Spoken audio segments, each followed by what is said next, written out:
Yes, we're live. Okay, Vinka's telling me we're live. I'm so sorry. Technology is not working so well for us today as it did yesterday. I'm going to try and edit this out in the same version and see how it goes. All right, welcome everyone to this live streaming of Q&A for the psychology course and the psychology, philosophy and linguistics combinations. So we'll just do quick introductions. So my name's Nele. I do the admissions coordination for EP and PPL. I'm in psychology, and I'm going to just go through different people and maybe they can say something themselves. So we've got Mary here as well. So Mary, do you want to say what I'm Mary Dalrymply. I'm professor of syntax in the Faculty of Linguistics. Perfect. And then we've got Dave here for philosophy. So I teach philosophy in one of the colleges, and I'm the schools liaison officer, admissions coordinator for philosophy in the university. Great. And then we've got four of our on-course students. So Eljo, first year, EP. So Jamie, second year, philosophy and linguistics. Milena, third year, psychology and philosophy. And then Corin, third year, EP. So this is the team we've got for you today, and we're going to go through some of the questions that we've been receiving through the Slido. So if you want to ask us new questions, if you put them through the Slido, we copy them in here and we can watch what you're saying. Right, so the first question we've tried to address a little bit already on the Slido, but we might want to say a little bit more about is having an experience of mental health and how that might affect you when you're applying, but also when you're on course. And so probably the thing to say is that it doesn't affect it in a sense of making you less likely or more likely to be accepted. It's just considered as one of a potential range of disabilities you may have, and there is support for those things. So Corinne, I think, can tell you a little bit more about some of the things she's been involved with. Yeah, so I was welfare rep for my college, St Anne's, in my second year. And so in terms of support while you're at Oxford, if it's for a disability, including mental health issues, there is a variety of support. You can also reach out to the disability service run by the university even before you come. So I went to an event before I arrived, and that was talking about how they look after individuals with disabilities while they're at Oxford. And that was really nice for me to sort of get some support even before I arrived. So there's plenty there if you do decide to disclose a mental health issue or another type of disability. But I would say keep that as a separate part of your application, because in terms of the personal statement, what we're looking for is your academic ability mainly. Yeah, so probably worth talking briefly about personal statements again. So people sometimes do mention these things in personal statements, sometimes don't mention these things.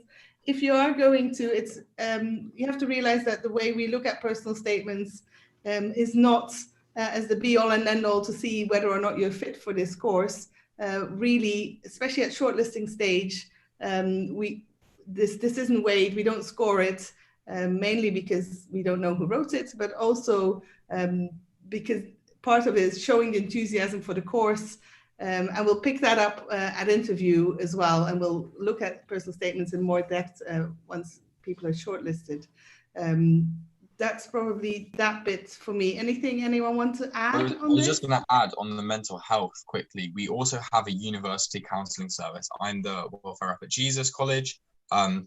So I've kind of been involved in how this works, and a lot of colleges have their own counsellor as well. Not all colleges. I'd encourage you to look at the website for that. But on top of that, I'm pretty sure that every single college has access to the university counselling service for free. So that's a free service that we offer, and you can sign up to get professional counselling there for a range of different mental health issues and with a range of different types of treatment. So we really do have lots of resources for trying to tackle this, and we do take it seriously at the university.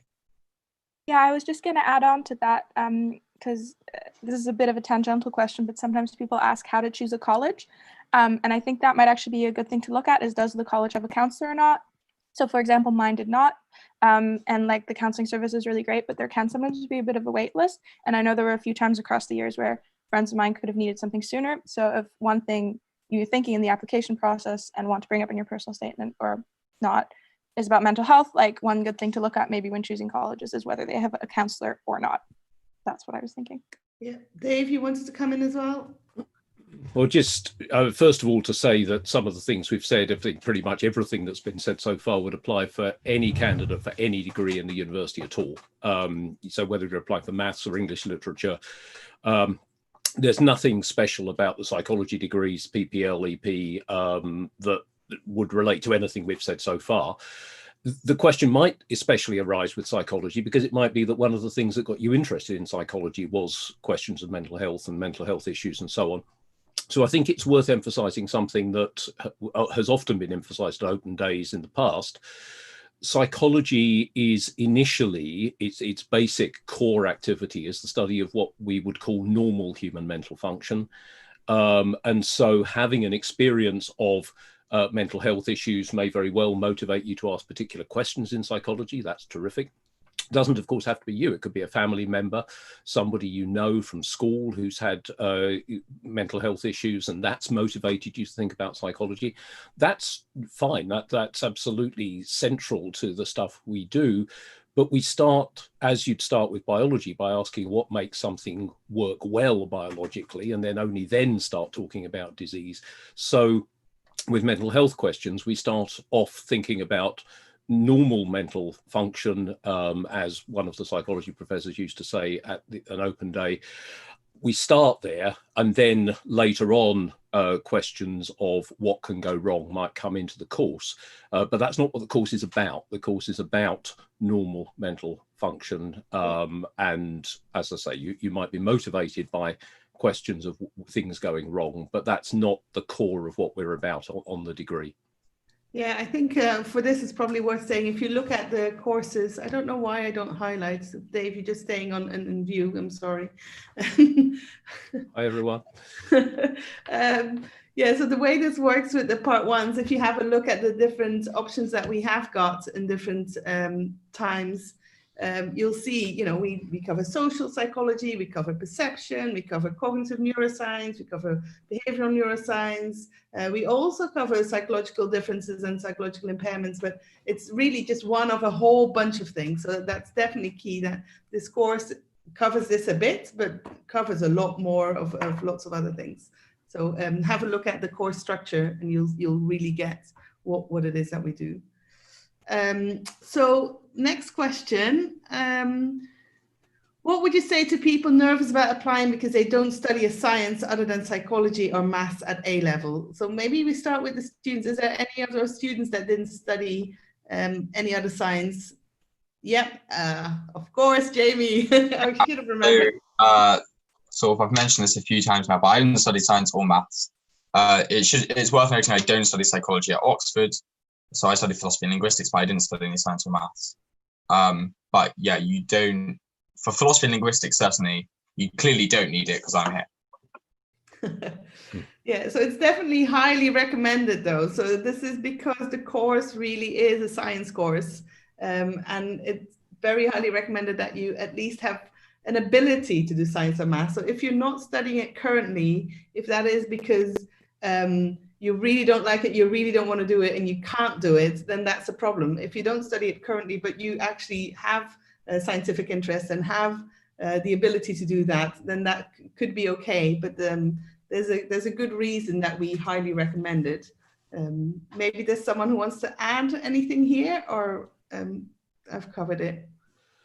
I think you've covered the core things. I mean, one thing to emphasize, and again, true for all Oxford degrees, if you're studying psychology here, we want to turn you into somebody who does psychology, not who knows about psychology, but is actually moving towards practice, whether it's research or whatever in psychology.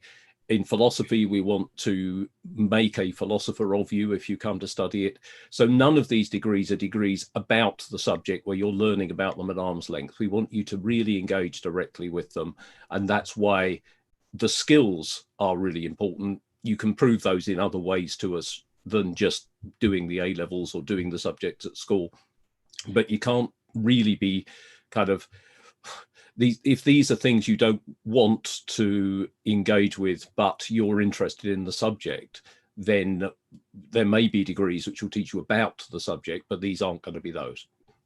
Yeah, I was just thinking one more thing. I mean, this is specific to applying from an American. Sorry, my dog started barking. I don't know if you heard that. Right, so specifically applying through an American context, and for people who are choosing between an SAT or ACT, because you'll have to do one of the two. The ACT does, I believe, include a science reasoning section, which the SAT doesn't. And I applied with the ACT. So if you've got that science part of the ACT, I think that could make an application stronger that only has like psychology otherwise and not a science, because that's like, if you do well there, you can show that you've got like the nuts and bolts to do scientific reasoning. And so I think that's maybe something to consider, but that's specific for applying through an American context. Yeah. Related to that, probably also the GCSE and Maths, where we again highly recommend that people have at least a 7 at GCSE for Maths. This is also part of our, again, it's not absolutes, but it's highly recommended. So Corinne wanted to come in, I think. Yeah, I was just going to add, if for individuals that haven't studied maths, so this was just something quite specific to me, because I got my place, but I was very nervous about the statistics element of the course, especially because it makes up a third of your prelims. And actually there was plenty of support there, but I think Dave's completely right. You still have to enjoy maths, and I was driven to work a little bit harder to actually do that. So I think if I absolutely despised it, it probably wouldn't have worked. But if you are driven to put in maybe that bit of extra work, I wouldn't be put off if you haven't got like biology or maths at A level. You can pick up for maybe what you lacked from A level. So don't let that hinder your choices. Excellent. So the next question. Oh, do you want to say anything, Jamie? Well, I was just going to say, I would recommend having a quick look, maybe in more depth, about statistics, because I thought I was going to hate statistics, to be honest. I thought I was going to have to grit my teeth and get through it, but I loved it. So maybe have a look in more depth. Don't let that put you off, because statistics is not necessarily taught in the same way at uni as it is at school. Great, thanks for that addition.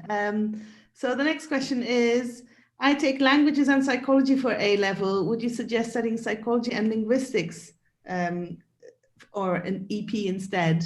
So I think whether you choose psychology and linguistics or EP shouldn't really be driven by what you're taking now, but should be driven by what you're really interested in. So maybe Mary can say a little bit more about linguistics and taking languages at A level and how that works for linguistics, whether that helps and that kind of thing.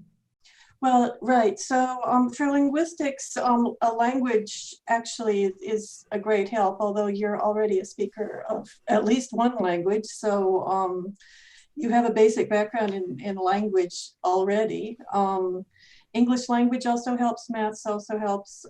If you're equally interested, if you find both languages and psychology quite exciting, then the psychology and linguistics degree might be perfect for you. So as Nele says, it's about what you enjoy and what you find exciting. So I think Nele can probably say more about how much psycholinguistics it's possible to do in just the EP degree. But if you really are interested in both, I would suggest investigating the degree where you can actually study both of them. Yeah, thank you. Anyone who's doing linguistics wants to come in? I think that's me. Yeah, that is it. Yeah, I mean, with regards to linguistics, I don't know, just if you enjoy it, go for it, really. I think that's the best way to put it. I would recommend trying to dip into maybe one book. I always recommend The Language Instinct, but you can, anything really that you find is an introduction to linguistics. Have a dip in that, because it is slightly different from languages and English language A level. But if you read that and you're inspired, then I think go for it. Otherwise, if you hate it, don't go for it. I would also add, from an experimental psychology point of view, so if you study experimental psychology, there still is a chance to study some kind of linguistics. It will be different, most likely, from what you study if you did PPL. So for one of my advanced options, I was looking at the neurobiology of language, and I'd never done a language. I did a language at GCSE, but I'd never looked at linguistics or anything like that. That's something that I became interested in while I was doing my course. So those options are still available, especially advanced options. And also in your second year at part 1, you would do some language. So it's not absolute. If you choose to do EP, you'll still get that touch of linguistics, but obviously it won't be weighted as heavy. So it depends how much you want to study of linguistics. Yeah, maybe follows on to the next question, who's asking, I'm not sure whether linguistics is for me. What can you suggest, watch, read? So Mary, do you have any suggestions of what people could watch and read to and get a better idea of what linguistics is like and whether they would like it? Well, Jamie just made a really good suggestion. There's a classic book by Steven Pinker called The Language Instinct. And I think for a lot of people, it's from 1994, so it's not very recent, but I think for a lot of people that's been their first book in linguistics. And it really does give you a sense of what it's like to think about language as a scientific subject, rather than language as a means for in a more kind of literature-oriented way. If you like the Steven Pinker book and want to go beyond that in reading, I recommend that you look at our prelims reading list. So that's the reading list for people who are doing our first year linguistics course, and also there's preparatory reading there, and that's available on the linguistics website. So if you go to our the faculty website for the Faculty of Linguistics, Philology, and Phonetics, and then you would click through from current students to undergraduate students to prelims reading list. One of the introductory, there's a couple of readings there for people to do before they come up to Oxford to do the degree. And one of them is a newish book by Ian Roberts called The Wonders of Language, published by Cambridge University Press. That's also a really good one. And then there are some kind of introductory linguistic textbooks that people tend to read through. But I would start with either the Pinker book, the 1994 Language Instinct book, or the book by Ian Roberts. Oh, perfect. I think that's going to be much appreciated by quite a lot of people who always wonder what they should read. So there's this question about, whilst we're sticking with linguistics for a minute, how many students are admitted for psychology and linguistics, and are there any international students? So I think I can probably start by saying that we admit as a whole cohort, so whether it's EP or PPL, they are considered jointly, and so there isn't a particular quota for psychology and linguistics, or for philosophy and linguistics, or for psychology and philosophy. So altogether, we admit roughly about 100, or we make about 100 offers. We admit about, I don't know, 87, 88, 86, depending on different years. And that kind of proportion of how many are psychology and linguistics, that varies every year. I should have, the PPL is currently about, do you know, I think the average cohort for PPL as a whole has been in the between 30 and 35 over the past few years. It's around 40%. Yeah, so I think philosophy and linguistics tends to be smaller than psychology and linguistics. Yeah, for sure. And are there any international students? Yes, of course there are international students. We've got international students at all levels, in EP and in PPL. So we've got a psychology and linguistics student actually online this afternoon, Harveen, who's psychology and linguistics, and who's in Canada. So she's joining us for the later session because she's in the time zone that makes it really early for her at the moment. So she's joining us later this afternoon. So we can definitely have a chat with her about that this afternoon as well. Anyone else want to come in on international students who are doing the course? This isn't an international students thing, Nele, but it's just a sort of footnote on choosing between psychology, linguistics on the one side and EP on the other. There are language-related elements to the psychology course. That's hardly surprising. So you can do psycholinguistic key things within EP. But the menu of linguistics courses that's available actually, which you can only really access if you're doing linguistics. So things like linguistics of a particular language. If you come to Oxford as basically a kind of native Spanish speaker, for example, you might very well be interested in the linguistics of the Spanish language. And you're probably not going to get access to that if you're doing EP, but you will if you're doing linguistics as part of PPL. So if your interest is not just language and the function of language, but language and the function of language with particular languages in mind. And if you're studying languages at the moment, that might be true. Then PPL could be a really good route because it'll give you access to a wider range of things. So that's just a footnote to that question. Thanks, that's great. Can I move on to the next question, or anyone want to come in on anything? Yeah, next question. Well, I guess just about international students, it's worth saying that, like, I feel like it's quite international. Like I said, like I just as pointing it out, I think part of the question was how international the cohort is. And I guess like a slight majority is British or from the UK, but no, there's lots of international students as well in EP and PPL. Yeah, there's plenty. So this is a question for the students. What's your favorite and least favorite section of the course? Okay, does anyone want to comment on their favorite bit, but also their least favorite bit? I think that is quite a nice question. Mute the tutors first. I think this is quite individual, that everyone has their own area, which is really lovely about the course. I can only speak from experimental psychology, obviously, but so for instance, in second year, part 1, you study so many modules, so you're getting that breadth of knowledge that requires for your BPS accredited degree. For myself, I was always more interested in the neuroscience aspects of psychology and less so the social side. But the good thing about it is that you get that overview of everything, and then in your final year, you really have that choice to pick some advanced options that are in depth in the area that you are interested in. So you do get that choice at that final stage, but you'll come to love all parts of it, I think. So you avoided all social psychology in your final year, basically? Yeah, I studied 3 biological options in my final year. So I think, yeah, if you're at that side, it's something extra also. If you were like me and I was quite torn between doing biomedical sciences and specializing in neuroscience or doing experimental psychology, you do get that choice. There's quite a lot of overlap, especially in final year, to do options that are shared with medics and biomedics that are very biological in nature.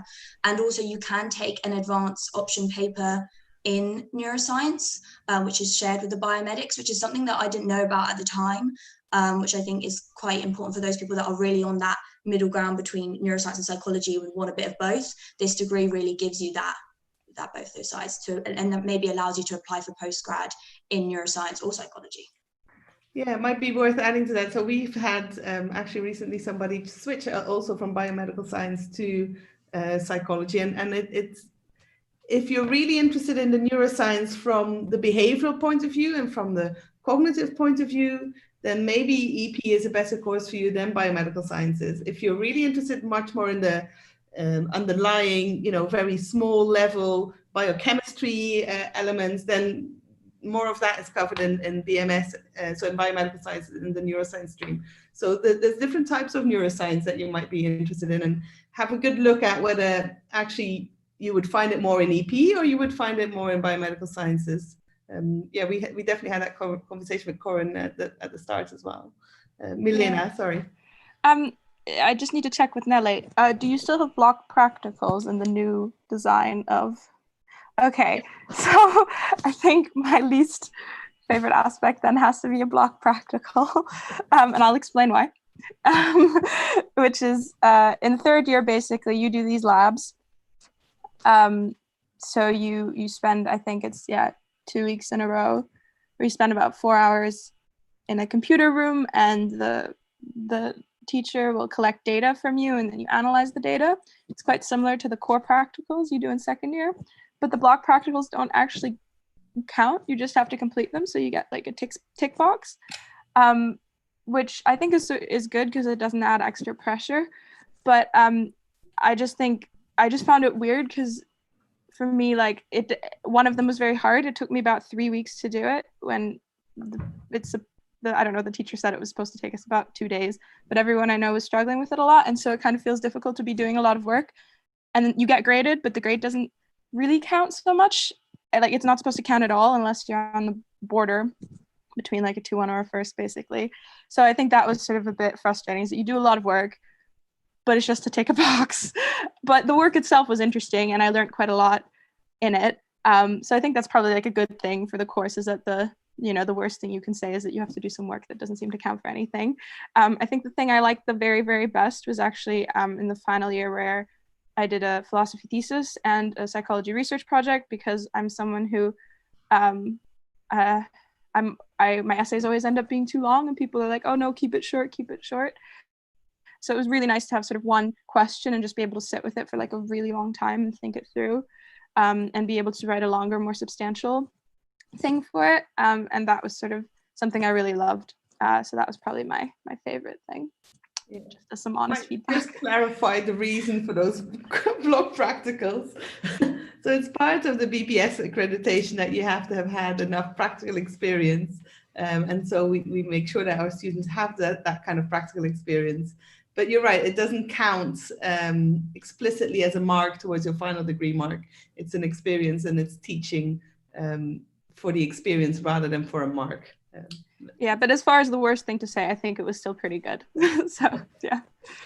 Any other students with best and least favorites? Yeah, I can go.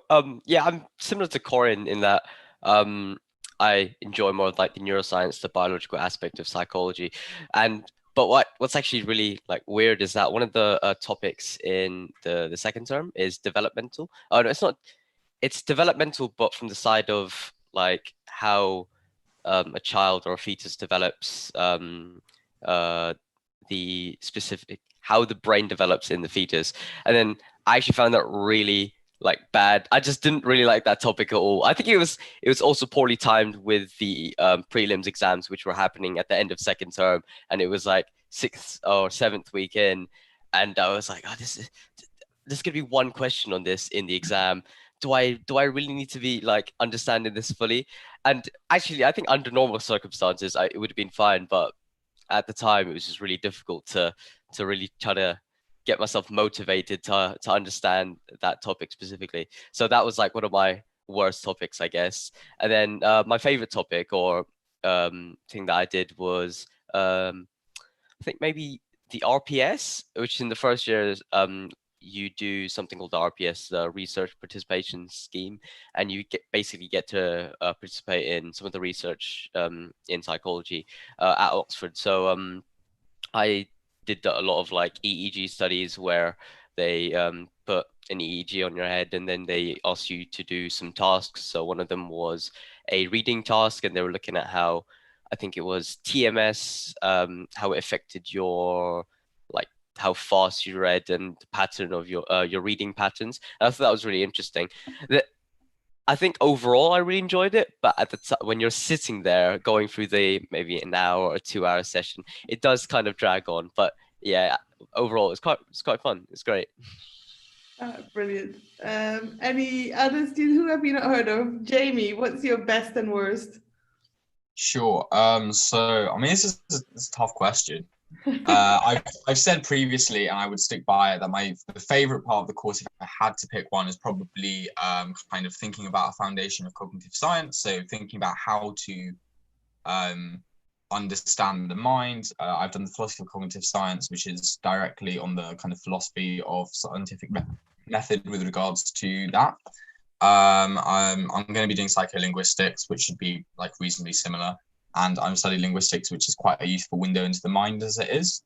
If I had to pick a worst part, I mean, it is like a real cliche, but I genuinely have enjoyed, I think, all of the course. There are probably like some moments where I'm probably not enjoying it. If I'm up late, kind of rushing out an essay. But to be honest, the points where I haven't enjoyed it is probably more related to external factors, such as like things going on in my life, or like I'm a little bit stressed or something. But if I were to pick one thing, I was a little bit less interested in acoustics, which we studied in first year, but it wasn't on my exam paper. So although I went to the lectures, I didn't need to like do loads and loads of reading on it. So I kind of found it like interesting from a lecture perspective, but I did have to do a couple of pieces of work on it, and I was less interested in that because it was like involved physics, which I wasn't very good at. I guess that's something quite important to mention, that especially for experimental psychology, you have quite little choice until the final year. Like a lot of the modules are compulsory, which is important to get BPS accredited degree, and also so you get all that knowledge required to go on and do your advanced options. That said, in your exam, especially for the essay questions, you will have a choice of essays. So even if in a particular course you loved one area and then you weren't so much a fan of another area, you do get some kind of choice of what you would answer. That said, not everything might come up. There's a lot of the times where I loved an essay question that didn't come up. But yeah, so there is still that kind of flexibility. And if there's one part of a course also that you love a lot more, you can sort of focus on that and really create a great essay around that. Great. So shall we move on to the next question? Students, how much do you have to read on, say, a weekly basis? Have you ever struggled to read and understand what you're reading at this pace? Yeah. Sorry. Do you go? No. Okay.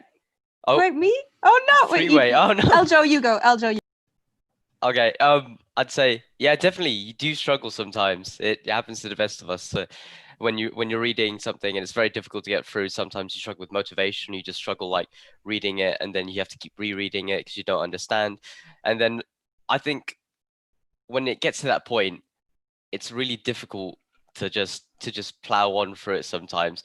And I think what's best is to maybe try reading something else that's like related around the topic, but not exactly the piece that you're trying to read, just to get better like background behind it, and then try to approach it again later. And like in terms of how much we read in a week, it really depends on what you need to do for that week. So sometimes if you have maybe one essay a week, of course you do less reading than 2 essays a week. But from experience, when writing essays, maybe you'd spend about maybe a day or two doing reading for that specific essay. So obviously not full days of 24-hour reading, but maybe 5-6 hour session of reading, probably less, probably 6 hours is the max for like one day of reading. Because when the reading, you don't need to understand everything to be able to produce an essay that answers a question, because all the questions are quite specific. And even if the questions are broad, you have a word limit. So you really need to be focused in your essay and on how you approach it. Yeah, I think the like best thing that Oxford probably teaches you is how to traffic in like really complex, dense texts. And it's sort of a baptism by fire. But I think something I found the most satisfying is actually like, is going through papers I remember sort of struggling through. But by the time I was in 3rd year, I could look through them and I could just kind of get the content out, because that's what you're doing all the time. And so something maybe also worth pointing out is that the reading is probably really different depending on the subject. So for my degree was philosophy and psychology. So for psychology, I could do reading which very often revolves around an experiment. So you just have an abstract and you can an introduction and a conclusion with some methods and results. So it's all sort of very split into components, and you can kind of go through it, and you don't have to, you should still read in detail, but you can kind of extract the information in a much more straightforward way because it's split into these sections. And you'll get really good over like the first year or two and like getting out the bits you need to know and how to critically think about it. And it's also going to be much shorter papers, like psychology papers are much shorter. Whereas for philosophy, you can just have a really, really long, complicated piece of text. And I think I definitely made the mistake when I started that I just got a reading list and felt like I need to read all of this. And it takes way too long. And the best thing is to get your tutor to like star the readings to tell you which are like the most essential ones, and then do the other ones in the vacation. Because that's just more useful. But yeah, so the nuts and bolts of what you're doing is reading at Oxford. That's the majority of what you're doing is you're reading, and then you're going to try and do something out of that reading. But I think it's actually really incredible how much reading you get through, and it will make you a really good reader. Yeah, that was sort of my idea. Yeah, I would jump on that and say philosophy reading is tough. It's very rewarding, but it is tough. For example, I did the philosophy of Kant.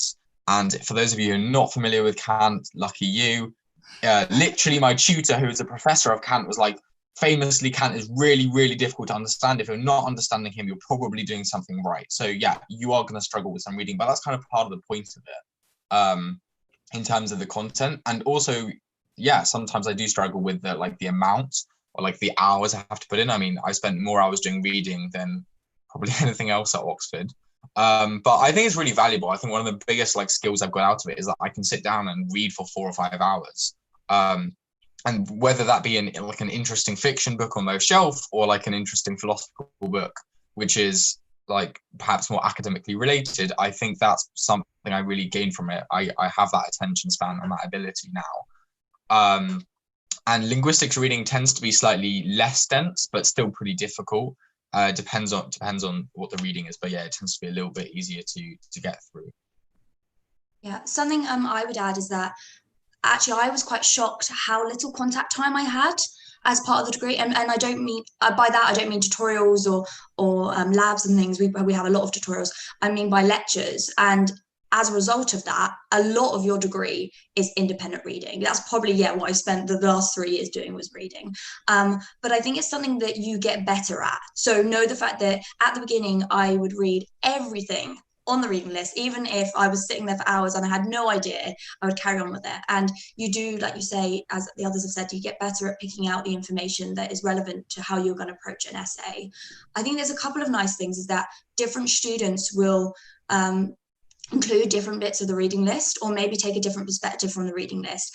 And actually that's a really good thing. Myself and my tutorial partner, who we would always be matched together, our essays always used to be so different. And I think that always used to worry us, but actually that was really, really nice, because we would sort of choose different parts, and because we would find that more interesting, or we would bond better with it. I would also say how you go about your reading is really important. So I'd say for experimental psychology, a lot of it is academic papers, and then maybe the beginning they'll give you some introductory reading, which might be a textbook. I would always start with the textbooks and really read probably all of that reading list, because that gives you the overview for that course, so you get an understanding. But that won't form your essay. What will form your essay is the academic papers. And I think there's a thing that students start to do as they get further into their degree, which is to read the abstract and read the discussion.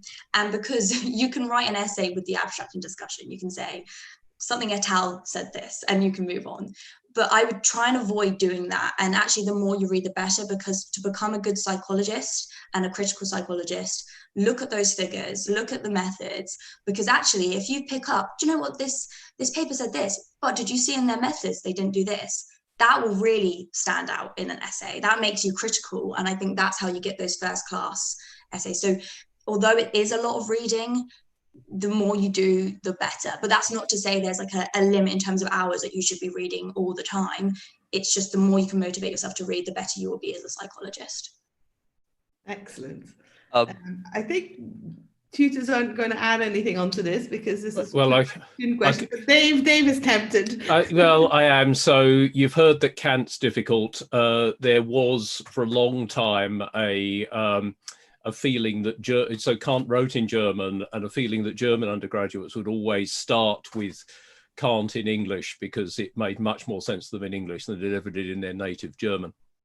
But the other was, one of the things you learn about reading is when reading is a slow uphill struggle, and when you can just read reasonably quickly. And even some philosophy you can read with reasonable speed, and some of it is a slow uphill struggle. You can find 4 or 5 pages that could take a week to understand, and you could read 180 pages and just take it in. And one of the things you learn about reading is to actually work out your reactions to the reading and how long it takes. And I think Corinne and others are absolutely right. That's the stuff you get from Oxford, will be your capacity to read analytically and well. Excellent. Great. So the next question is, I noticed... oh, sorry. Could I cut in just real quick about what Corinne is talking about reading, and just so to like calm people's nerves that it's not all about reading, because like from my personal experience in first year specifically, a lot of the lectures are really, really helpful, and that it's possible, but it's not advisable that you can write an essay just on the lecture material, just from the lectures alone. But obviously you won't be, diving more deeply into the material and really understanding it.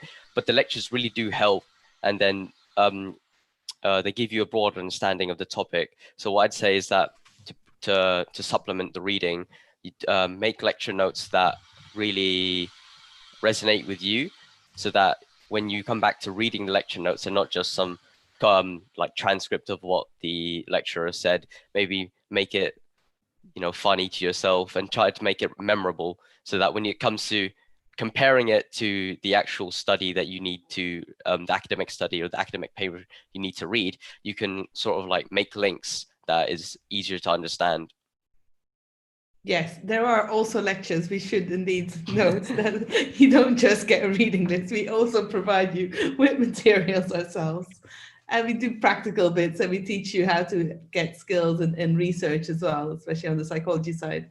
It's not just a reading subject. You actually get to do stuff and learn how to analyze, learn how to set up experiments and that kind of stuff. So yeah, it's definitely not just reading. It's worth saying here also that just in terms of comparing the philosophy humanities part of my course and the psychology, is that psychology has a lot more lectures, especially in like first and second year, is that my week was really structured by lectures. So like Monday, Tuesday, Wednesday, I spend like the first like morning of my day just always in lectures. And because I guess there's the nuts and bolts of what you're doing is like you've got a huge bunch of experiments, and sort of the best way to synthesize like a lot of them is just through lecture, and then you may go and read like some in more detail. Whereas in philosophy, there were some lectures, but like the core of philosophy was really more just reading, because you're just gonna have to read it to understand it. So just to compare the two, is that there was like in psychology there was sort of a lot more lecturing, and then with reading as well that was maybe more balanced, whereas in philosophy I feel like there's sort of more reading, which was both great. Yeah. Excellent. So I'm just going to briefly answer some of the quick questions. So I noticed in the video that if you do a joint course, you do only half of the courses. Do you get the choice as to which ones you get to do?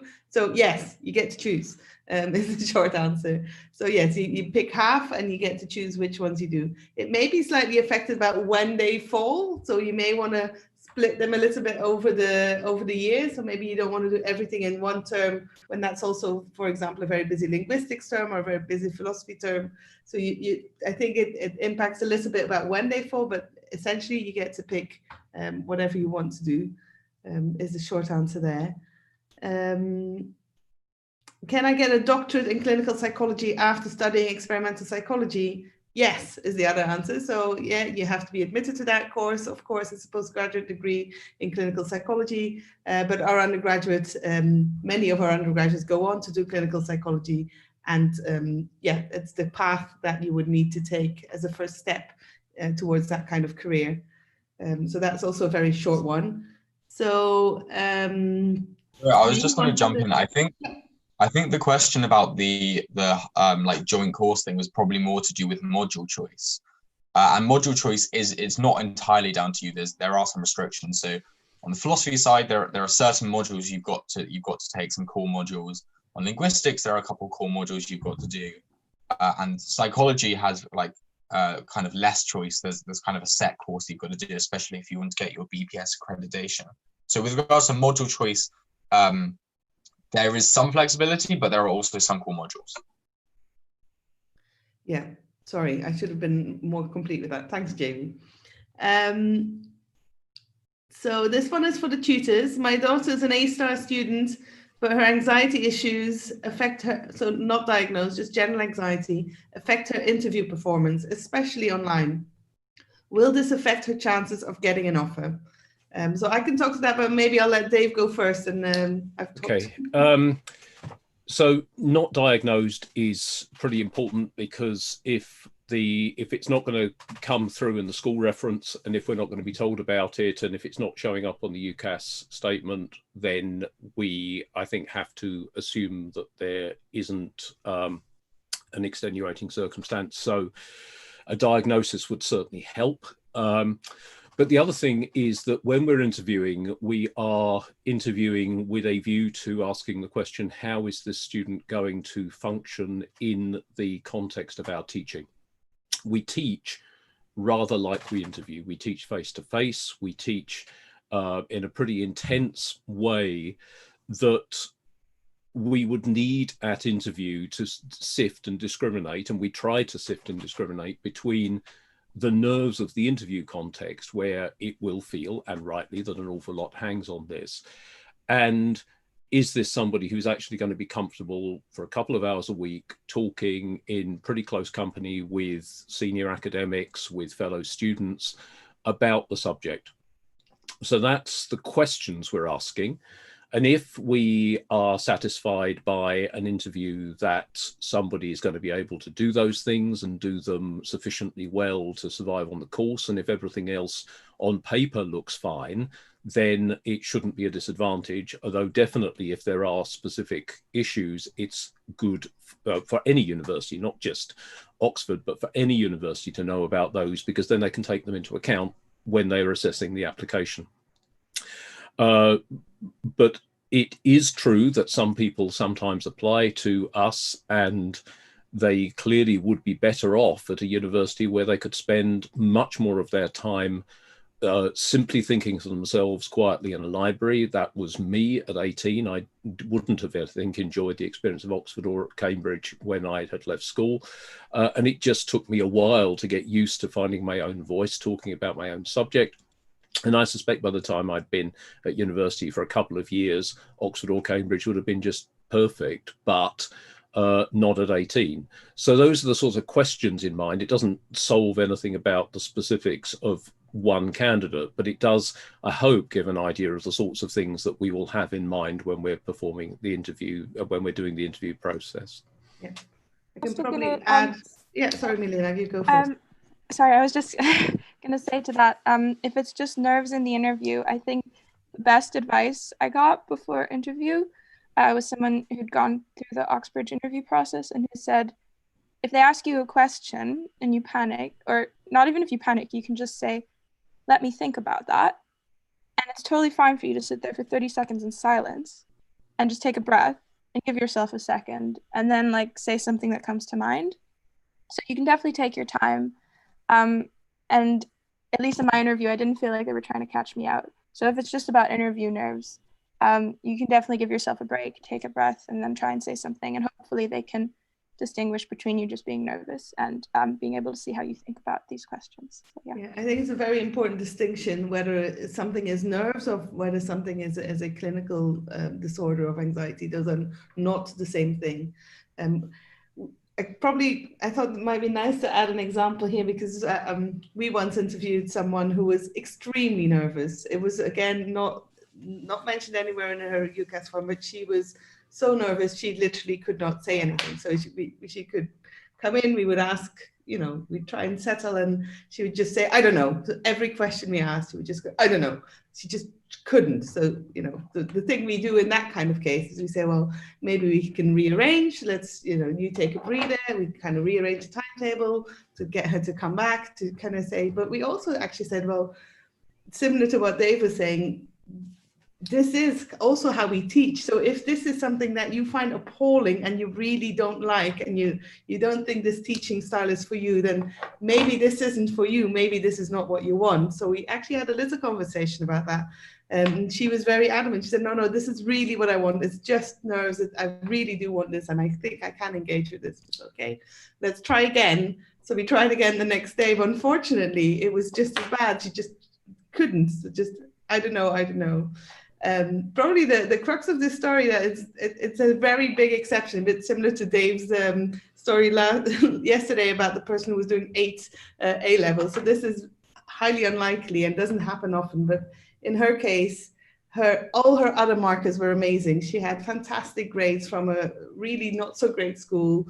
She, first in her generation. Everything else pointed towards a very, very strong candidate, high TSA score. Anyway, we ended up taking her and she ended up coming first in her year.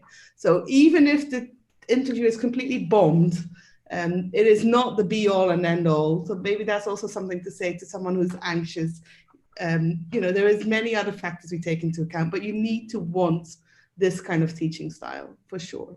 That's I was just going to add as well, on the topic of interviews and nervousness, the interviewers are really, really nice. For my final interview on linguistics, I had a hypoglycemic attack because I'm diabetic. I was low on sugar. I was like physically incapable of focusing and like shaking. And my interviews were really, really lovely. They postponed by 10-15 minutes, which is how long I asked for. They allowed me to eat sugar cubes in the thing, and I explained I'm really sorry if I just kind of tune out, it's because I can't really focus, and they were just really lovely about it. So like the interviews are not there to trip you up. They were so not kind for me. I knew that I was also like internally panicking because I was like, oh, are they gonna think I'm lesser because of this? But actually, they were really nice and professional about it, and in the end, I was able to complete the interview properly.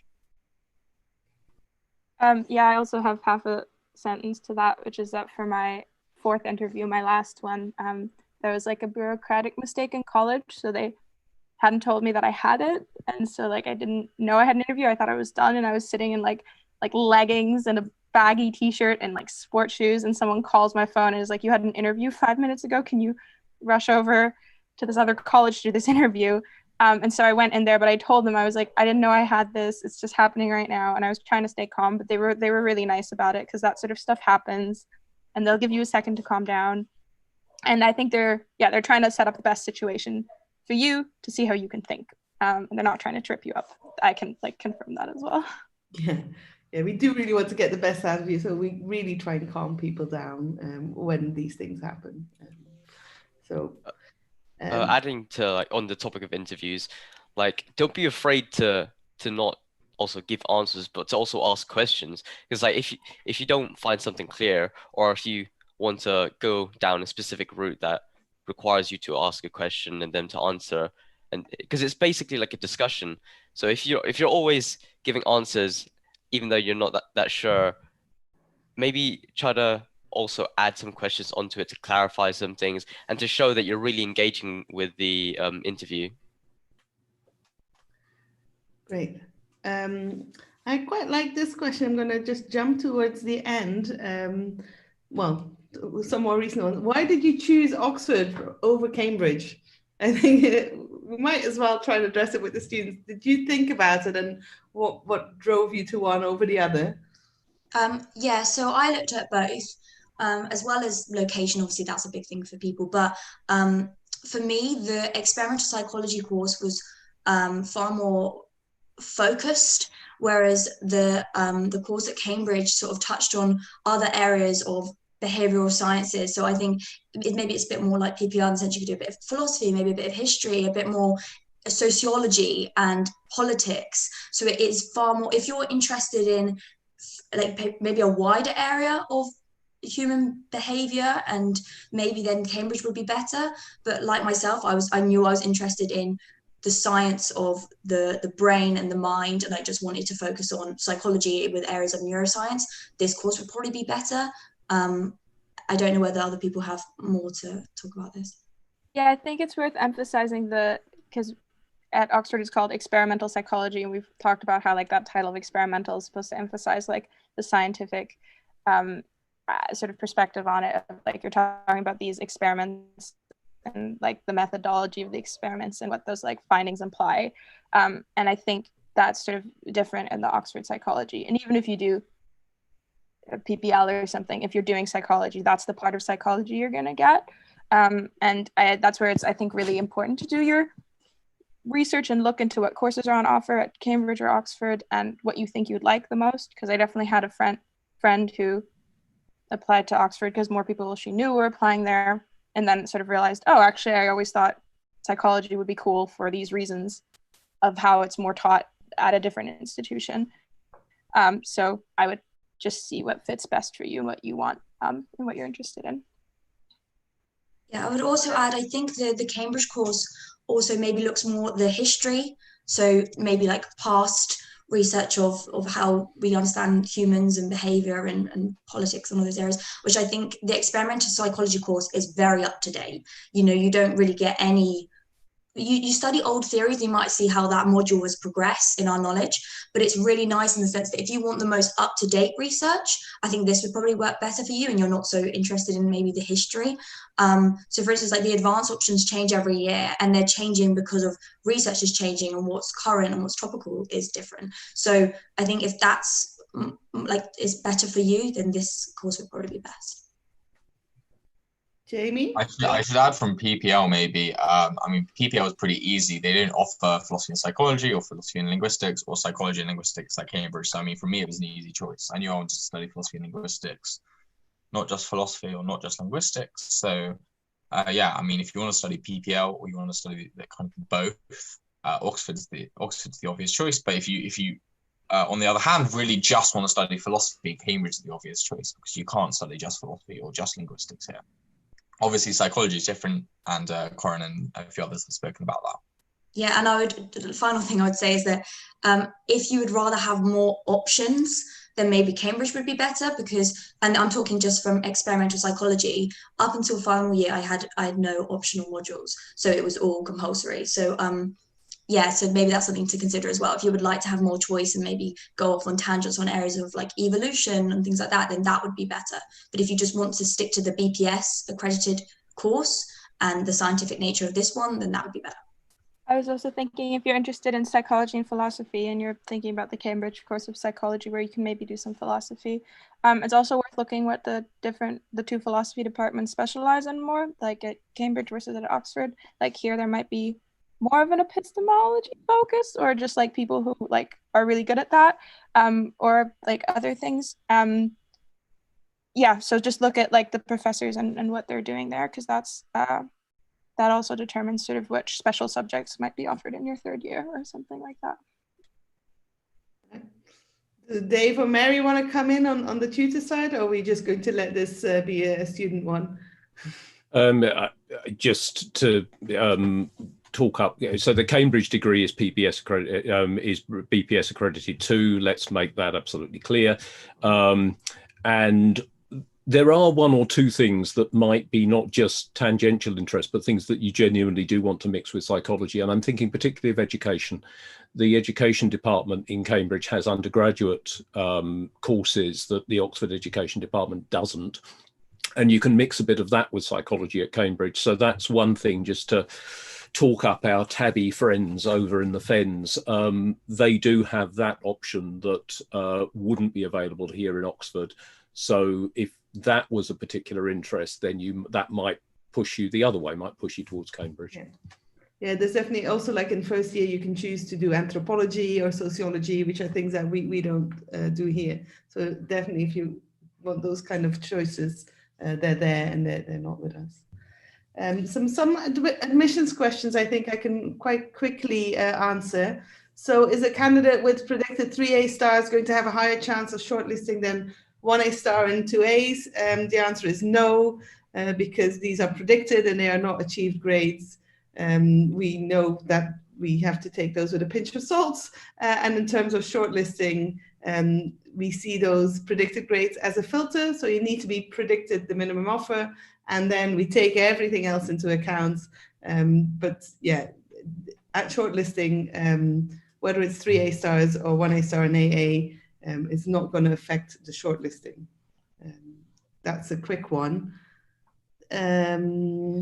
I'm just having a look at the next There's one. a nice one about GCSE drama grade that I can just take saw on. that actually, yes. Yeah. Would my application be hindered if my GCSE grades in unrelated subjects were not as high as in core subjects? For example, I got a 5 in drama. So no, they would not affect it at all. Well, I mean, it's some nuance on that. So the first thing to say is, if you got a 5 in drama, the chances are you're not going to be an actor, and that's a really good thing, because we don't want people spending all their time on the stage. We want them studying. So that's a 5 in drama could actually be an advantage. But in more general terms, there are going to be bits of the course that are going to be more of a struggle for you than others. And we are going to use your GCSE spread probably as some kind of indicator of your ability to be sufficiently focused and hardworking across a whole range of subjects, because there might be something that crops up that you just think this is a slog, and we do not want you, when you think this is a hard slog, to lose focus and concentration. So if you're at a school where basically everybody gets 7s and 8s for everything, but you've got 5s and 6s for about a third of your GCSEs, then we're going to look at that and we're going to think, actually, that probably is a bit of a black mark. If you are only focusing on the things that you like and you don't have the pride in your sort of studies, I think, actually, I really should give my best to each thing I'm doing, then again, you know, we're going to think, actually, that's a bit of a problem. So I think it's slightly more nuanced. But if where excellence is showing through is in the areas of science, language, so forth, that we're going to be most interested in. So as a philosopher, I'm most interested in looking at your performance in really analytical things. So actually sciences and maths, if you're doing A-level philosophy, I'm not as interested in that as I am in those other things. So yeah, we are certainly interested in performance in specific areas, but we also are interested in performance across the board, and we do take that into account. Yeah, so we do care about performance across the board for sure. So we will look at the total number of A stars across your GCSE range in context to what the performance is for your school. So indeed, in the case where Dave was suggesting that maybe a third of your subjects are quite poor in a school that normally has got everyone getting very good grades, that's not a good thing. But if you're just dropping a 5 in drama and everything else is great, you're fine. Don't worry. It's probably the short. I think I went for that one first. But yeah, we do look at the overall picture for sure. So another question. What would consider to be a good TSA score in section 1? Would a candidate not be considered if they didn't get a really high score? So again, this is probably for me and Dave, because we do this a lot. So TSA is one of the ways we shortlist. We do have cutoffs, although they change every year for TSA, but it's never absolute. So a not so great TSA can be compensated by a very good contextualized GCSE record, can be compensated by other elements of your application as well. So the TSA is never on its own an absolute one. So I looked it up for last year, and our what we considered a good TSA last year was a score of 70. It really depends every year, because every year we take the full cohort, we normalize the scores, and depending on how that cohort of applications is doing, the TSA kind of level gets adjusted. So would they not be considered if they didn't get a really high score? No, that's not necessarily the case. So we've definitely shortlisted people. If you look at, I think in my presentation I did for the course overview and the admissions overview, there's little graphs in there from our applications from last year. And you'll see we also shortlisted people whose CSA was not over 70, but then they would have compensated that on other elements. So that's it from me. Maybe Dave wants to add, or Milena. Well, let Milena come in first, sorry. I think. Yeah, no, so I had that. I basically, my TSA score was not so great because I actually, once I was at Oxford, they realized I have dyspraxia, so I should get extra time on exams, but I did not have extra time for the TSA, so I ran out of time. So my TSA score sort of, I think, just hit sort of the lowest range that maybe like Oxford might still look at. So my TSA wasn't great, and I still got an interview, and I got in. So if sort of, yeah, I would definitely say practice them, but if sort of quick multiple choice questions isn't your thing, that's not like the only thing they're looking at, for sure. Yeah, I would say for the TSA, the biggest thing is timing. So I also ran out of time for the multiple choice ones just at the end. And that's the first time ever in an exam I feel like I've just been like, just fill it in. And then I thought I blew it. I thought that was my application gone. And that was just by, I think I practiced quite hard, but I never felt that I was maybe so strict on myself with the timing. So I think if you're going to practice, do it in time conditions and really stick to it. Be true to yourself and don't give yourself a bit extra time, because that will probably be the thing that will hinder you most. So it may be worth saying, because we're talking about high scores and we mentioned 70, each year the TSA is marked, and some years the questions seem to have been slightly harder than in other years. I've had a year when the best performing candidate on the TSA in my college, who was actually a PPEist, got 103.9. So you can actually get over 100 if it's normalized on a particularly hard test. And I've had years when the best candidate in the university got below 90. So it can vary quite a bit. Yep. So don't worry about the numbers from people who are maybe in your school who took it the year before. If they got a particular number and then you've got a lower number, it's only comparable within each year group. And in fact, when we are looking at the scores in the EP and PPL pool, we take a standard deviation, we take a mean and the standard deviation variance from the mean, and we just look at whether people have done better or worse than average and how much better or worse than average they've done. We don't look at the raw numbers at all, and don't suggest that you do either. The questions that you're doing are all jumbled up. There are two sorts of questions: problem solving questions and critical thinking questions. And one reason why we want people to get as close to the end of the test as possible is so that they will get an accurate or reasonably representative score on both of those things. Critical thinking is much more about extracting information from a passage of text, and you've already heard that that's something that psychologists need to be able to do. Problem solving is a little bit about being able to use numerical data accurately and pretty quickly in context. Those are both pretty good core skills to have for these degrees, for philosophy as well as for linguistics, psychology. But we need you just really to start, work your way through the questions. If you're a couple of questions short at the end, then still, because they're all jumbled up, it should work, rather than having a critical thinking section which you finish and a problem solving section that you never really get around to, because that would just be very difficult then for us to assess. Excellent. I just saw a question pop up about the third entry applicants, and we addressed this in yesterday's one, but maybe we just quickly answer it here as well. Is that when we are looking at the third entry applicants, you have to consider that we would be comparing you to what we still have to go and see next year. So if you are a standout candidate, you'll be a standout candidate in any position. But if you maybe are good, but towards the limit of decisions, then tutors might think, well, I don't know what's going to be there next year, so I'm not sure. I would always recommend people just apply the next year. If you want to take a gap year and you want to do something really good and really useful, please do, and then apply with achieved grades. It will also give us the comfort of knowing those predicted grades aren't just predicted, but they're actually achieved. So if that's your plan already, it's probably better to just apply the next year rather than to apply for the third entry.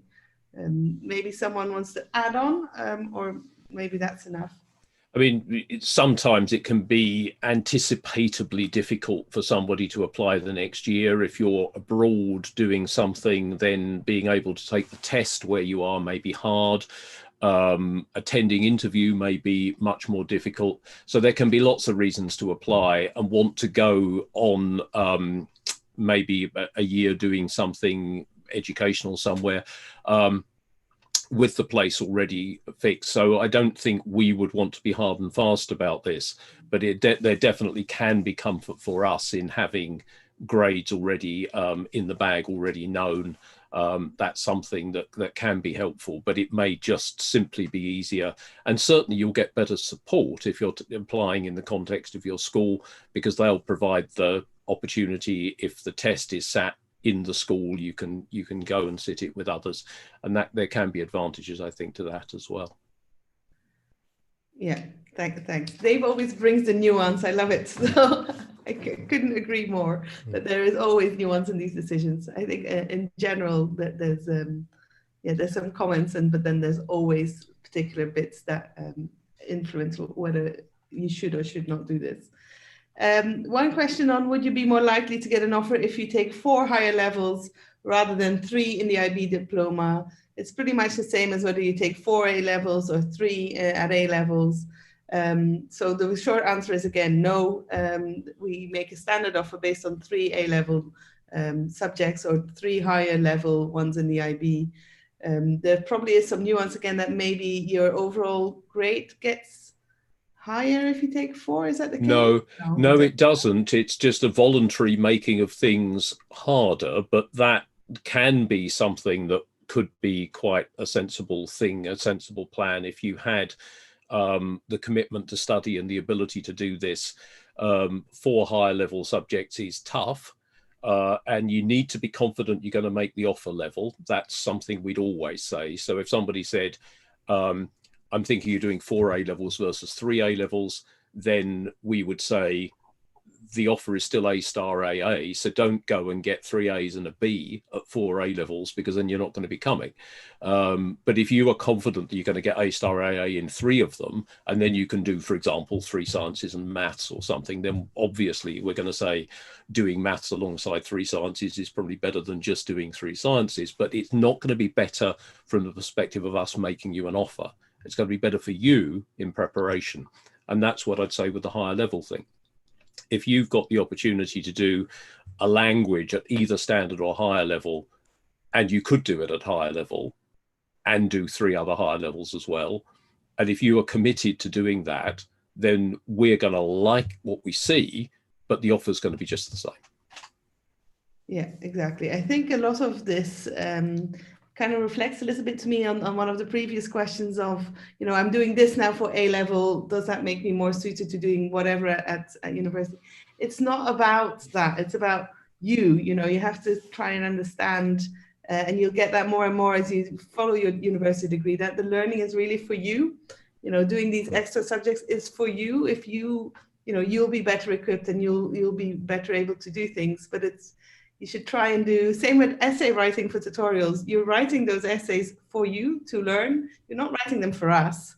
It's something that I think students, as they go through the years, probably grasp more and more, that in the beginning they feel essays are a real test and you know, they have to submit this and they're going to be judged on it.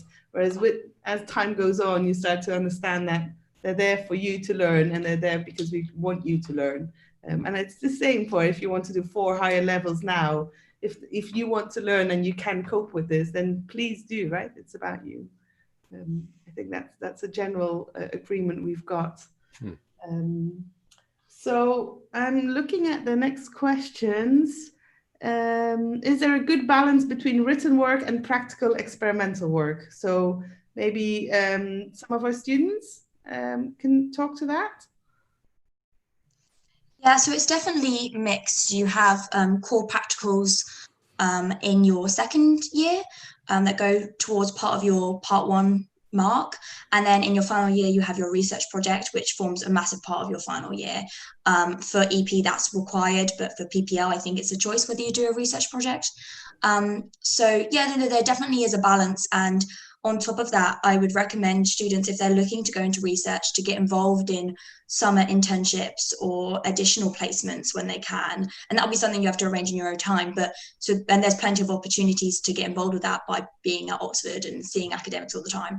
So yes, although I would say that you're probably writing more essays, because every week you would do 1 to 2, whereas you're not going to be doing 1 to 2 lab reports every week. It will be maybe 2 a term, but the lab reports are bigger pieces of work.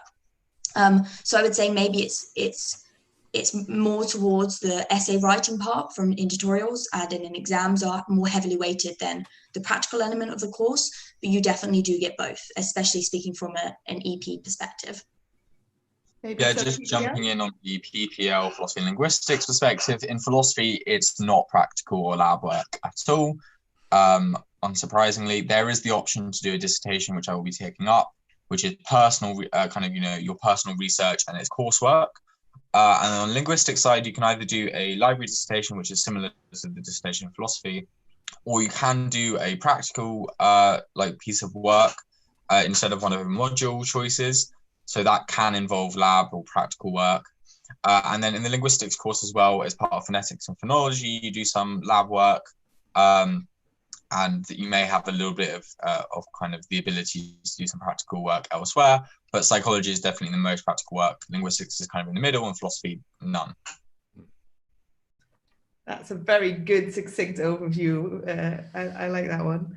I think also maybe it's important to recognize what lab work or practical work means for psychology, because I guess when you hear lab work, people think of, you're working with like cell cultures or things like that. Like if you did biochemistry, that's not what it's typically like for us. And you won't be doing things like brain scanning or EEG in first and second. You might have a choice to do something like that in your final year. Some people do TMS or some kind of neuroscience technique, especially if you do more of a neuroscience biomedical research project.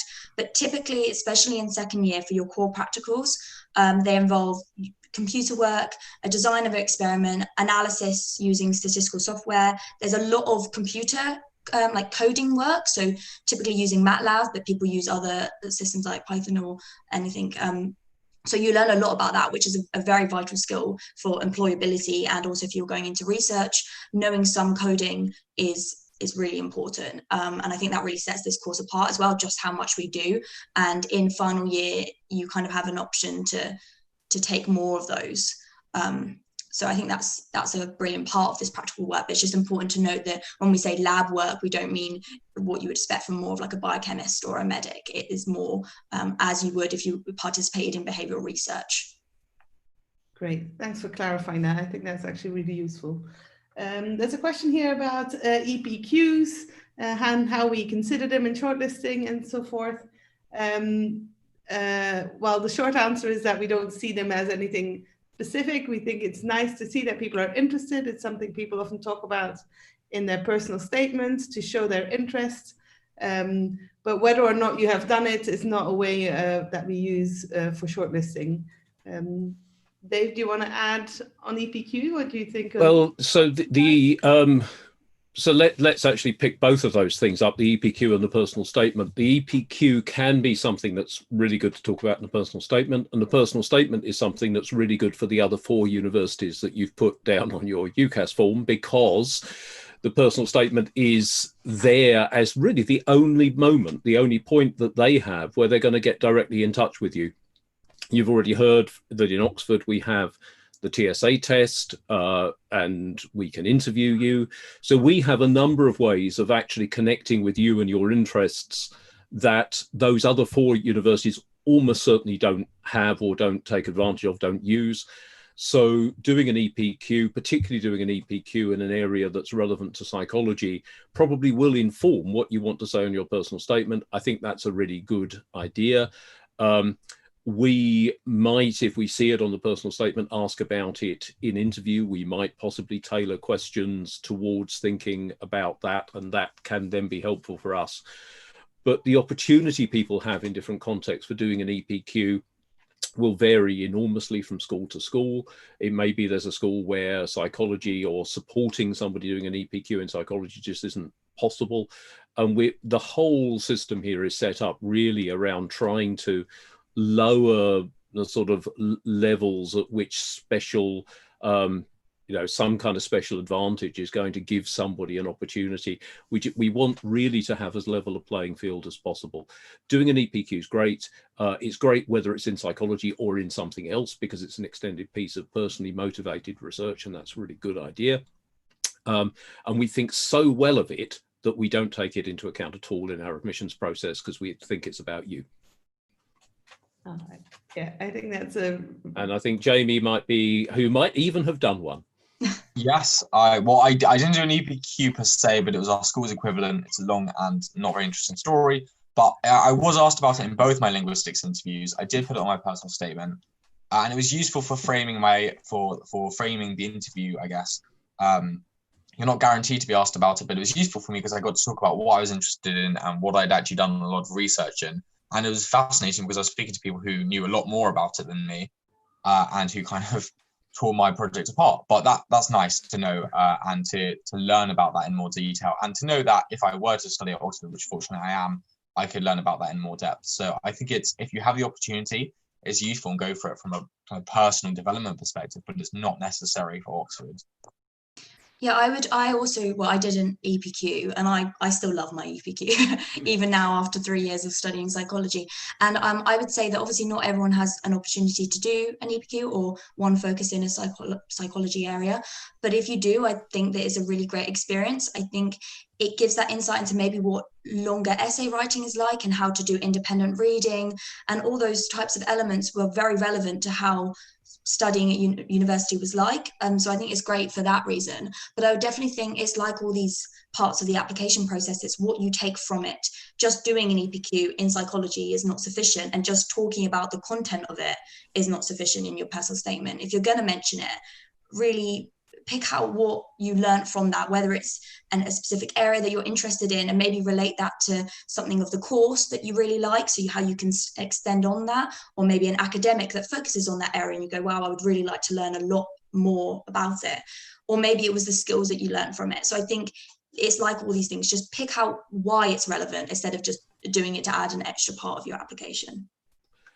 It may be worth saying, just as a footnote to that, that because these things might be asked about in interview, before you are interviewed, it's worth skimming over your personal statement again, just to check that what you wrote, well, first of all, to check it's true, make it true if it's not. But also, if you've done an EPQ and you've mentioned it, just skim over the work you've done. It may be fresh in your mind, but it may well not be fresh in your mind at the moment that you're just about to be interviewed, so that you've got a little bit of the stuff that you are bringing to the interview at your fingertips. If it isn't asked about, that hasn't really mattered at all. But if it is asked about, then simply having it at the front of your mind at that point can be quite useful. It can settle your nerves and mean that the start of an interview may go a little bit more comfortably. Yeah, we explicitly use personal statement questions to settle people at the very start. So we usually call it an icebreaker question, because we assume, and in most cases we're correct, that people will have prepared this, and they kind of, you know, if you have prepared a question and it comes up, it almost gives this effect of, oh, great. And they start talking, and you kind of, you know, the nerves dissipate a bit, and then we go, great, okay, now they're warmed up. Now we can ask all the other questions we're going to ask. But so, yeah, we definitely expect people to be prepared to answer questions on their personal statements. If you're not, that's a bad sign. I thought I'd also add, just because your school if your school is not able to offer an EPQ or you don't take one, that doesn't mean you can't get something out of an essay writing exercise. Is not necessary. It's very important to stress that it's not necessary for Oxford, but you can do essay competitions. There are a lot out there. I did a few. I put them on my personal statement. And it really developed my ability to do philosophy, for example, and indeed to do linguistics. I did essays for both. So you don't need to do them, but if you have the time and you do have the opportunity, I would recommend doing it, because it's a really useful exercise, and it will teach you certainly to know whether or not you're interested in those subjects. I would also add, in terms of preparation for interviews, it's kind of a little bit off topic, but keeping with that idea of how to prepare for those icebreaker questions, I guess. If you're doing wider reading, which you hopefully will be, maybe write some notes as you go along. Obviously, that's a bit different if you've read those books, but just keep, you know, key points about that book that you found interesting, and maybe some page markers that you can bring along. So maybe the night before you can just skim through them. You might not be asked, and it might be quite likely that you're not, but it can help just so to ease your nerves. So there's a lot of people that will read a book and then completely forget what it was about, or not be able to talk about it. And that's your time to really shine, because you've prepared for that and you can really show your knowledge. So I think keeping some notes is also a good skill in terms of essay writing when you come to Oxford. So maybe start practicing that now, and just, yeah, that's a good way to prepare. It's worth saying, like, I did all of that and was like super prepared for talking about my personal statement, and I had 4 interviews. And no one brought it up until the end of the 4th one, when I really felt they just kind of didn't have anything else to talk about. And they were like, hey, you wrote about dyslexia. So, like, what do you think of dyslexia? And I think they'd kind of already made their decision at that point of like, yes or no. But it was, yeah, like, if it's just something that you're interested in, you can spend more time looking at it and then bring it up with someone who knows a lot about it. That's really good. You may be asked about it, you may not, as you probably know, but just to like restate that again. Yeah, we may not ask you about it for sure as well. So there's a question here about, in first year, how do they approach teaching everyone to the same level? Is there extra support for anyone who's behind on any of the parts? So yeah, we addressed this also yesterday, but the short answer is yes, that's what prelims are for. So we have 2 terms of preliminary teaching, which is exactly to bring everyone up to the same level. And some people will find some parts easier because maybe they've done a lot of stats and maths and they find statistics easy. Some will not. Some will find neurophysiology easy because they've done lots of biology and chemistry, and some won't. But that's the whole point, that you'll have a very diverse background in our student population, and that's the point of prelims. We bring you all up to the same standard, and you'll have bits that you have to work slightly harder for and bits that you have to work slightly less hard for. And yes, the extra support, I mean, we do tutorials in each of those every week. So prelims means you have a tutorial in each of your 3 subjects every week. And that's, yeah, a lot of extra support, I think. And I can also even say that extra support for anyone who's like especially behind. Like I had a friend who just was really struggling with the statistics, and beyond the normal tutorials we had, like they were able to arrange like extra time, so they'd get like a whole another hour just to go over in detail with them again with the tutor. So like it depends on the college and stuff, but I'm sure if you were like really struggling, your college would try and make you get that support that you need. Yeah. Yeah, I and would you also- could oh, ask the sorry, tutors Jamie. or ask the Shall we lecturers. say Jamie first and then Corinne? Sorry, I was just saying you can ask your lecturers, you can ask your tutors. Like they're not going to bite you. I didn't do any maths A level, didn't hinder me at all with statistics. My tutor was amazing, taught me from scratch. Like it really won't harm you. In linguistics, there's no kind of knowledge assumed, so we really do start from scratch in prelims, and they teach across the board a foundation so that no matter what finals modules you choose, you have the knowledge necessary to be able to excel in those. Corinne. Yeah, I would add that a lovely thing about living in a college is that you will have lots of different students, and as long as you get a good cohort, which you usually do, is that students will help each other out. You know, use the other psychology students to help you. You might be with a math student. So for myself, the other psychology EP student at my college hadn't done biology A level and I had, but she had done maths and I hadn't. So we helped each other out, you know, when it came to problem sheets and stuff, just working through it together. So really use the fact that you're living in a college with lots of students that study different subjects at your advantage. And actually that's how you meet people and create a good academic bond as well as like in your social life. Yeah, there's definitely peer support as well as just tutor support. Really important to emphasize. So there's a question here about a specific, what was it, a B? Someone had a B for one of their courses. Well, for an English course. So this is an international student with a B in one of their in a course in English, and it's sort of it's going to depend a little bit on the background, but in general, this isn't going to be an issue if somebody's got, you know, a 6 or a 7 in English language GCSE and they are a native English speaker. Let's say they've got a 6 in English language. Is that going to count against them? No, it's not going to count against them as such, modulo all the things we've already said about looking at the GCSEs across the board. If you are not a native English speaker and you have not been studying in the medium of English for at least a couple of years, then you're going to need to take a language qualification as a further part of the process of being selected for admission. The offer will include an IELTS score or some other score that will satisfy us that you can do English. If you have good grades across the board in good academic subjects and there's just this B in English, that's not going to stop us making you an offer. We'll see a little bit about how you write when you write an essay in the TSA test. So that will be looked at by tutors in the college who are thinking about inviting you for interview. It won't be a formal part of the admissions process in the way it is for some subjects in Oxford, but it will give you an opportunity to tell us a little bit about how well you write. A B in the context of a whole large range of grades for a whole variety of subjects, it just happens to be in English, but we've got other ways of finding out that you can speak English, read English sufficiently well to survive on the course. Great. I think we're nearly heading for time, so I'm going to do one last question, which is someone who's asking, I really love psychology, philosophy and linguistics equally. How did you choose between the two? I'm not sure if Mary's still there as well, because we haven't heard from Mary for a while.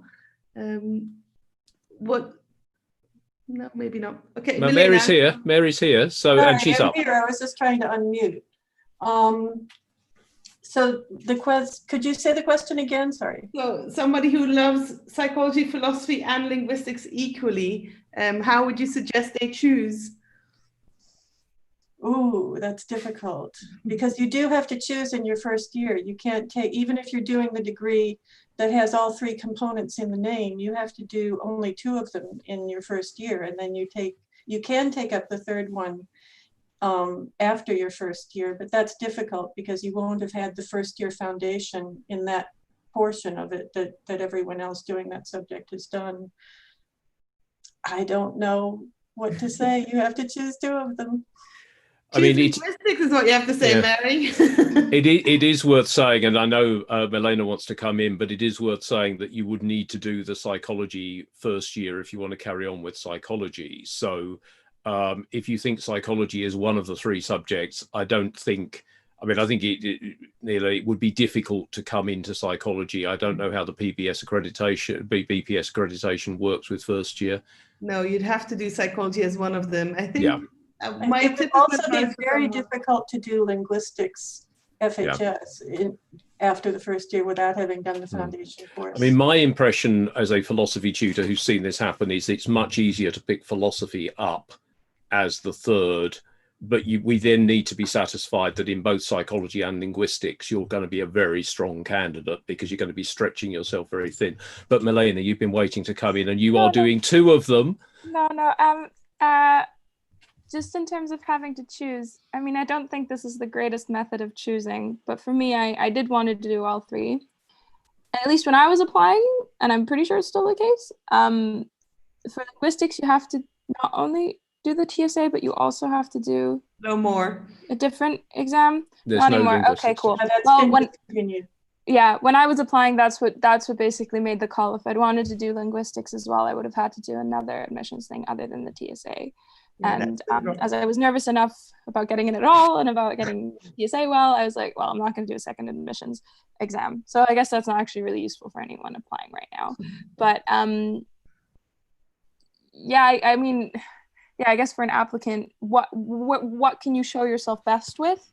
Like, are there two of the subjects where you can make it more clear that you're really a good fit for this? Like you just have sort of more things you can reference where like you have had experience with it, or potentially if you I think you'd do better at interview with those. Maybe apply with those. Obviously that I know we've always been saying, like, do what you like the most, don't choose it based on admissions, but to be honest, that's what I was worrying about when I was applying. So maybe that could be one criterion you could use to decide. Yeah, I think maybe look at the course structures online. You can, if you dig down. I know when I was a prospective applicant, I spent literally hours looking through the course structures and the module descriptions. And if you're a super nerd like me, you can make an Excel spreadsheet and rank them all. But that is useful because you may be interested in all three subjects equally, but you may not necessarily be equally as interested in what you're going to study in each subject in terms of the modules you're going to have to take. As we've discussed, philosophy and linguistics are perhaps a little bit more flexible than psychology. So look at, like, is the psychology course focusing on the stuff you're super interested in? And the same is true for philosophy and linguistics. Is it focusing on the stuff you're interested in or not? Because although we do teach all three subjects to, like, quite broadly, I'd say, there is some stuff we don't cover, or we don't cover as much. And I think that's something that's really useful.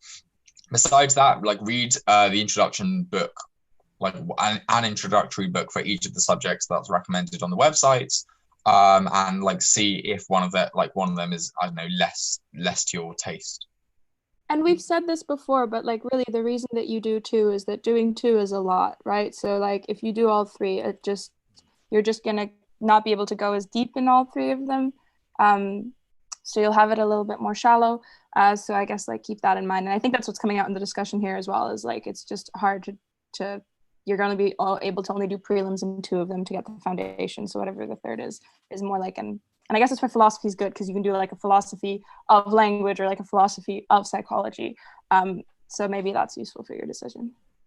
Yeah, there's always the soft option, right? So even though you choose two, you can always in your final year choose a paper from the third option. So I think a lot of people who are really interested in doing three end up picking two and then taking one option as part of those two, but replacing one of the options with the third one. So that's often the best way, I think, if you do want to have that kind of third one brought in, but not to the same extent. Yeah, we've spoken about this before, but I do philosophy and linguistics, but I've also taken philosophy of cognitive science and psycholinguistics. So there's a decent amount of psychology in there, and that's kind of possible from any combination. Yeah.